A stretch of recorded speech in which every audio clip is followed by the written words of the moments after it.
बिस्मिल्लाहिर्रहमानिर्रहीम, अस्सलाम वालेकुम। मैं हूं आपका होस्ट चौधरी फानज़ेर, आपको स्पोर्ट्स ज़ोन में वेलकम कहता हूं। नाज़रीन, जब पीएसएल की हम बात करें तो उसकी प्रिपरेशन जारी है और पूरी जो नेशन है इस हैप्पीनेस का वेट कर रही है। और ये क्रिकेट एक ऐसी स्पोर्ट है जो पूरी नेशन को यूनाइट करती है। और ओबियसली हम सब जानते हैं कि पीएसएल हमारा सबसे बड़ा ब्रांड है, कमोडिटी है।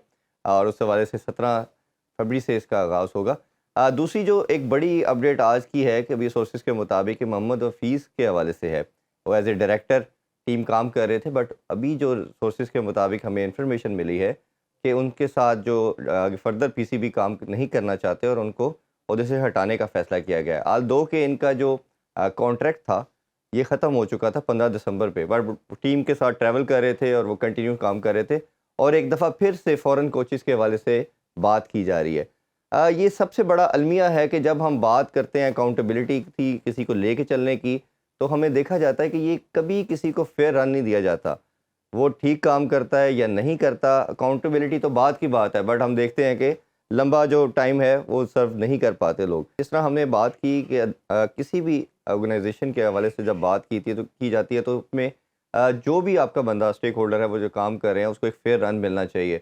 और इसी तरह हमने देखा कि मिकी आर्थर को भी ऑलमोस्ट 6-7 मंथ का टेन्योर दिया गया, उसके बाद वो चले गए। उससे पहले भी देखा जाए आल्दो के सिक्लान मुश्ताक की हम ज़रूर बात कर सकते हैं कि 1 सवा साल या 1.5 साल के हवाले से हमने देखा कि उन्होंने अपनी खिदमात को पेश किया। और इस पर डिस्कशन के लिए हमारे साथ मौजूद है सीनियर स्पोर्ट्स एनालिस्ट माजिद भट्टी साहब। अस्सलाम वालेकुम सर।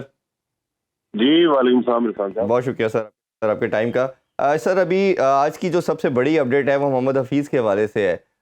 एज ए डायरेक्टर वो काम कर रहे थे टीम के साथ और ये काफ़ी डिबेट की गई कि एक बंदे को मल्टीपल जो डेजिग्नेशन नहीं देनी चाहिए, अब्यूज़ ऑफ पावर के हवाले से ये काफ़ी प्रॉब्लम आता है। और जो प्रेसिडेंट हमारे पास मौजूद है वो मिसबाह उल हक के टेन्योर में भी हमने देखा। ये डिसीजन जो है, और ये भी सोर्सेज बता रहे हैं कि अगेन फॉरेन कोचेज़ के हवाले से ये राय कायम की जा रही है पीसीबी में कि उनको होना चाहिए। आप ये सारे मामले को कैसे देखते हैं सर? देखिए, अफसोसनाक सूरत हाल है, चाहे मोहम्मद हफीज आए, मिसबाह उल हक आए या कोई फॉरेन कोचेज आए, जिस अंदाज में हम लोग कोचेज को रुखसत कर रहे हैं और जो हम तरीक़ेकार अपना रहे हैं, वो मेरा ख्याल गलत है। यहाँ पर जो भी चेयरमैन आता है, चाहे माजी में हम रमीज राजा को देख लें, नजम सेठी साहब को देख लें, जका अशरफ साहब को देख लें, और अपने मामला लेके चलते हैं। मेरा ख्याल में इसमें एक ऐसी कमेटी होनी चाहिए जो क्रिकेट को समझती हो और लॉन्ग टर्म डिसीजन ले। कोई भी कोच 1-2 सीरीज के लिए या 1-2 महीने के लिए आकर पाकिस्तान क्रिकेट को खड़ा नहीं कर सकता। फिर आपकी ये पॉइंट भी बड़ी वैलिड है कि मल्टीपल अगर आप उसको रोल दे देंगे तो वो फिर कंट्रोल में नहीं आएगा। मोहम्मद हफीज थोड़ा अर्सा रहे लेकिन कंट्रोवर्शियल बहुत ज्यादा रहे। उनके दौर में ड्रेसिंग रूम की हर खबर बाहर आ रही थी, जी। खुद डिसिप्लिन को वायलेट कर रहे थे, लड़कों पर अननेसेसरी फाइन्स लगाकर उनके बारे में खबरें मीडिया में लीक कर रहे थे। तो मेरे ख्याल में जो इस पोस्ट के लिए बेहतर शख्स है, चाहे वो मिकी आर्थर हो, चाहे मिसबाह उल हक हो, चाहे मोहम्मद हफीज हो, एक बार सोच समझकर एटलीस्ट 3 साल का रन देना चाहिए। इस तरह बार बार हम तब्दीलियां करेंगे, हमारी क्रिकेट जो है वो मजीद नीचे चली जाएगी। अच्छा सर, जैसे ड्यूरेशन की हमने बात की, मेरा अपना मानना ये है और मैंने इंट्रो में भी यही बात की कि एटलीस्ट आप लंबा रन दें। अकाउंटेबिलिटी तो बाद में आती है। चाहे हम चेयरमैन की बात करते हैं, चेयरमैन 1.5 साल की टेन्योर में 4-5 चेंज हो चुके हैं, अभी कोचेस भी इसी तरह हैं। और अगर जिस तरह हमें रुखसत किया है अभी मिकी आर्थर को, क्या आपके ख्याल में जो अभी बात की जा रही है कि फॉरेन कोच की तरफ सोचा जा रहा है, तो जैसे इतनी टर्बुलेंस, इतनी अनसर्टेन सिचुएशन होगी, आपके ख्याल में फॉरेन कोचेस क्या आने को तैयार होंगे पाकिस्तान? मेरे ख्याल में अगर बड़े फॉरेन कोचेस की बात करेंगे तो कोई बड़ा फॉरेन कोच पाकिस्तान आने के लिए तैयार नहीं होगा। हाँ, तीसरे दर्जे के जो कोचेस हैं जी।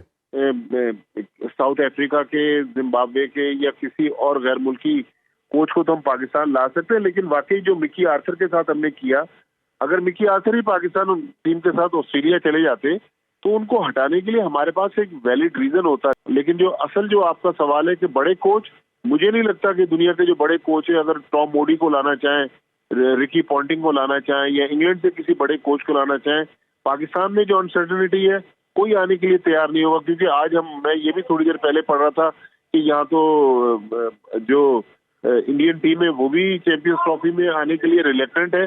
लिहाजा इससे पहले 100 बार सोचेंगे। पाकिस्तान चले गए तो उसके बाद क्या होगा। अच्छा सर, मेरी मोहम्मद हफीज़ साहब से भी काफ़ी डिटेल में इस पर डिस्कशन हुई और मैंने जब उनके कोचेज़ के या सारे रोल के हवाले से देखा तो उन्होंने कहा कि मेरे पास बैटिंग कोच भी था एडम हॉलिक की सूरत में, जो था सईद अजमल वो स्पिनिंग कोच था, और इसी तरह Umar Gul fast bowling coach था। और उन्होंने फिर कहा कि मुझे वैसे कोच की ज़रूरत नहीं थी, मेरा जो रोल है वो बड़ा रोल था डायरेक्टर का, और मुझे क्या ज़रूरत है, मैंने डिक्टेशन उसी क्रिकेटर से लेनी है, मैंने कबड्डी तो नहीं क्रिकेट ही खेली इतना लंबा टाइम। तो क्या आपके ख्याल में ये उनका ठीक लॉजिक है? और जो ड्यूरेशन की तो हमने बात कर दी कि लंबा टेन्योर देना चाहिए, जो इतना भी उनका टेन्योर था, आपके ख्याल में ये सारी जो बातें या जो स्टांस है उनका, ये ठीक है? देखिए, ये बात तो ठीक है कि हर चीज के लिए अलग कोच था, लेकिन ज्यादातर तो कोचेज मोहम्मद हफीज साहब अपनी मर्जी से लेकर आए थे। तो जब उन्होंने सारी जिम्मेदारी ली, सारे कोचेज लगाए, तो जिम्मेदारी शिकस्त की भी उन्हीं पर आती है। ठीक है, कबड्डी वाकई नहीं खेली, लेकिन ड्रेसिंग रूम की जिस तरह खबरें लीक हुई इनके दौर में, वो मेरे ख्याल में एक गलत रिवायत कायम हुई। इतनी खबरें ड्रेसिंग रूम से पूरी पूरी 11 लीक होती रही।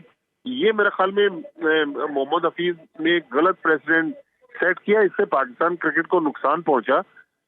और बहुत ज्यादा उनको पावर्स दिए गए।